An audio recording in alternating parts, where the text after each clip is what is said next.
What's up, boys? It's Gabe from Team Shuffles here. Who do we have? We got Marcus Lawson. What did you do? I got 15th at the PA Regionals. I got my first invite. Heck yeah, what'd you play? I played Striker Orcust. All right, let's get right into this. All right. So I played a really standard Orcust lineup: 3 Harp, 3 Nightmare, 2 Symbol, 1 Bombard, and then the Honorary Orcust, World Wand, and Gizmek. Super standard stuff.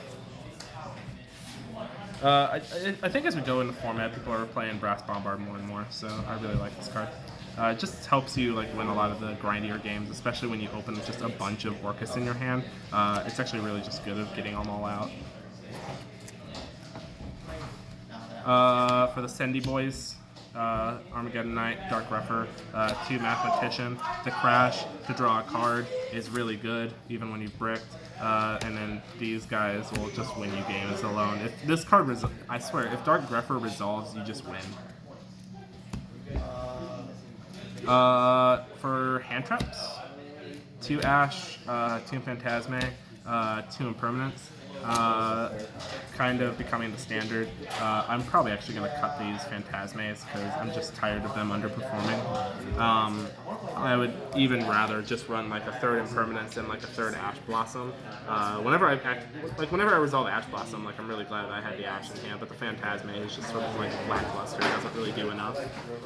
The protection from the original idea was get the draws, protect from targeting, but you just really aren't faced with that a whole lot.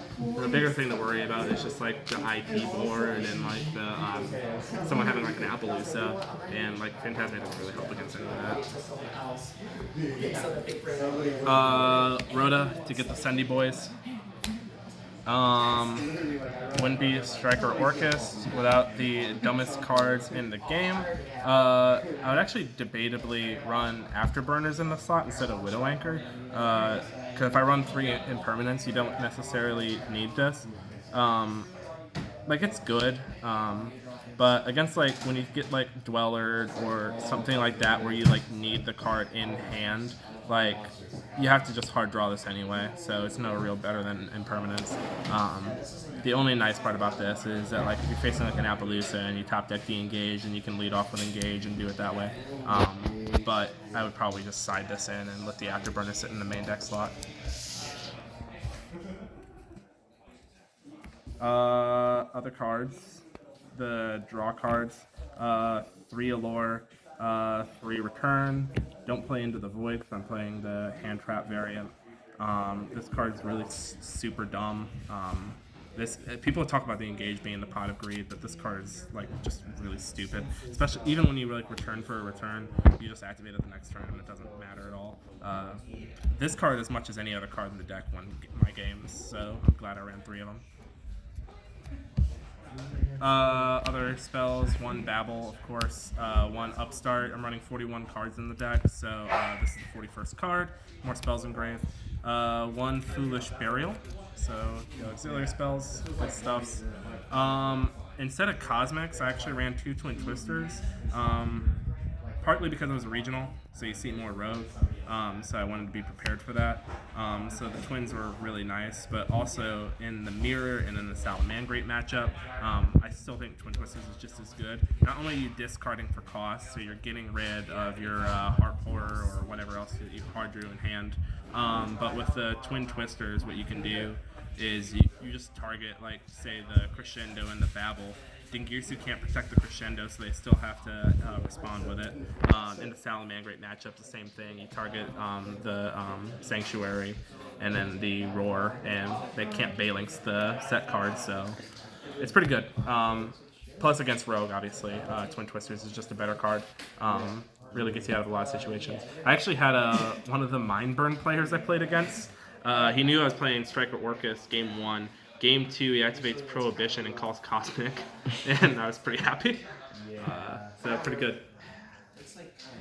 And then 1 Crescendo, super easy. So that's it for the main, 41. In the extra deck, super standard, 3 Galatea, 1 Longirsu, 2 Dingirsu. I run 1 Masquerena, 1 Unicorn, Kagari since we're running Striker. 1 Phoenix. This card was really impactful. I'm glad that I decided to include that. One Trisbania. Card is really good. Won a couple of games just off of this card alone. One Barricade Board Blocker because he helps fix your bad hands. One Boil Sword Dragon because that's how you win. And I didn't go into them, but Zero Boros and Bomber Dragon are both pretty good. I'll probably actually cut the Bomber Dragon because with the IP play, you just really don't make this anymore. It came up in testing, but like I just don't really want to use that. I'd rather just go into the IP board. And then Zero Boros is still a really good card. He just didn't come up. Okay. And then in the side deck, here's the Afterburners I was talking about. Maybe overperformed, but it was just a really good card. Kind of standard for the rest. 3 Lancia, 3 Nibiru, 3 Evenly. Yeah, and I played like a lot of Rogue, especially for it being a regional. So the Evenlies were really nice. Helped blow out a lot of games. I even actually started them in against the meta matchups as well, and it still did really well. I think more people are actually moving to play evenly, so that's good. And then these other 2 cards, this is just for the mirror, and it helps win the mirror. The mirror honestly sometimes just comes down to who has Lancia and who doesn't. But Nibiru is just a great card against like all the rest of the meta, so. And then speaking of great against all the rest of the meta, I run 3 Super Poly and 2 targets. People usually don't play Super Poly in the Orcust decks, just because the extra deck is so tight, so people aren't used to playing around it. So when you play with the Super Poly, it honestly helps turn a lot of matchups that people just aren't seeing coming. I just run the Starving Venom and the Chimera. It's just, you already win the Salad matchup so easily with this deck, so the Violet Chimera just helps tilt you over the edge. I'm really glad that I had the Super Polys though. And that's it. So you ended up finishing 7-2, right? Yep, X2. Did you have any notable matchups? I had a great matchup.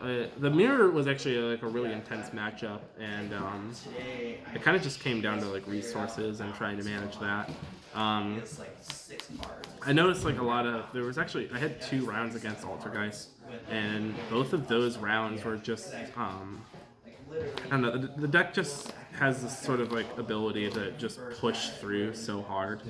Usually that's a matchup I struggle with, but nonetheless, like you just kind of put up enough resources that it's really hard for them to respond with all of it. And that's like kind of how I feel about like the Salad matchup as well. It's just like they just can't do enough to deal with the amount of push that you have. So. Okay, so you ended up finishing 15th. That was your first invite, correct? Yeah, first Heck yeah. invite. Well, congratulations on getting 15th place in PA. Are you going to any other regionals soon? I'm debating it. Might go to Chicago, to Rosemont. Might go to Columbus, depending on what my boys want to do. Okay. This was Gabe from Team Shuffles, and well, let me just shout out.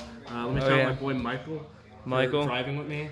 A great time. I'm so tired still. Still tired. It was so fun. Shout out to my boy Bobby Reed for going out there, Alex Herring, a bunch of the Team Shuffles guys.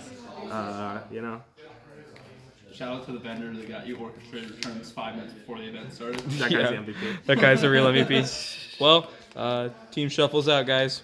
Thanks for watching.